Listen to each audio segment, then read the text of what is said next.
మనకి last time 22,79,000 మంది అయితే ఎగ్జామ్ రాశారండి. సో, లాస్ట్ టైం ఒక నిమిషంలో మిస్ అయిన వాళ్ళు చాలామంది ఉన్నారు. సో, అలాంటి వ్యక్తులు ఎవరైనా ఉంటే కూడా ఈసారి మళ్ళీ ఎగ్జామ్ రాయొచ్చు. ఓకేనా? మనకిక్కడ మాట్లాడుకోవాల్సిన విషయం ఏంటంటే, ఎగ్జామ్ ఎవరో లీక్ చేశారు అని మనం వార్తలు విన్నాం. కానీ ఆ ఎవరో ఏ టీమ్‌కి చెందిన వ్యక్తి అంటే ఎన్‌టీఏకి చెందిన వ్యక్తే. నేషనల్ టెస్టింగ్ ఏజెన్సీ ఏదైతే ఉంటుందో అందులో ఒక వ్యక్తి సహాయంతోనే పేపర్ లీకేజ్ అనేది జరిగింది అని కూడా మనం వార్తలు వింటున్నాం. సిబిఐ ఇంకా ఎంక్వైరీ చేస్తుందండి. సో, ఎవరినైతే ఎంక్వైరీ చేస్తుందో వాళ్ళు చెప్పిన వివరాలు కొంచెం కొంచెం మనకి బయటకొస్తూ ఉంటాయి కదా! సో, దాన్ని బేస్ చేసుకొని మాట్లాడుతున్న మాటలివి.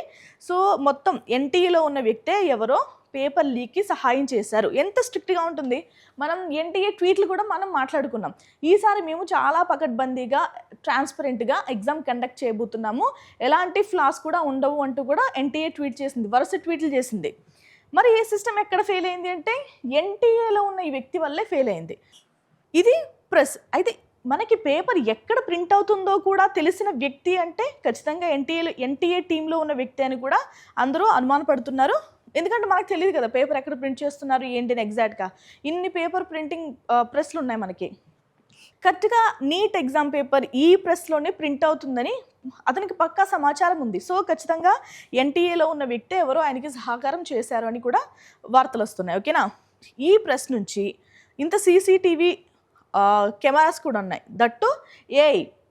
ఎందుకంటే ఇవన్నీ కూడా చాలా టెక్నాలజీ యూజ్ చేస్తుంటారండి. So, biometric finger print lock కూడా ఉంటుంది. ఇవన్నీ దాటుకుని 5G సిగ్నల్ జామర్స్ కూడా ఉంటాయి. వీటన్నిటిని దాటుకుని పేపర్ లీక్ చేయగలిగారు అంటే ఖచ్చితంగా అది ఎన్‌టీఏలోని వ్యక్తి యొక్క పని అని అనుమానిస్తున్నారు. ఓకేనా? మనకేంటంటే స్టార్టింగ్ 5 లక్షలకి అమ్ముకున్నారు పేపర్‌ని. ఆ తర్వాత ఆయన నుంచి ఒక 15 లక్షలకి, 20 లక్షలకి ఇలా అమ్ముకున్నారంటూ కూడా చెప్తున్నారు. 23 లక్షల మంది విద్యార్థుల భవితవ్యాన్ని ఒక 20 లక్షలకి, 30 లక్షలకి వీళ్ళు బేరం పెట్టేశారు. మనకి ఇంచుమించు 140 క్వెషన్స్ మ్యాచ్ అయ్యాయంటే ఖచ్చితంగా అది పేపర్ లీకేజే కాబట్టి రీకండక్షన్ జరుగుతుంది ఎగ్జామ్. సో, మనకి 48 గంటల ముందు కూడా పేపర్ అనేది బాగా సర్క్యులేట్ అయింది. సో, ఈసారి ఖచ్చితంగా చాలా పకడ్బందీగా ఎగ్జామ్ కండక్ట్ చేస్తారండి. దాంట్లో అయితే ఎలాంటి డౌటు లేదు. క్వెషన్ పేపర్ టఫ్‌నెస్ కూడా కాస్త ఇంక్రీజ్ అయ్యే అవకాశం ఉంటుంది. ఓకేనా?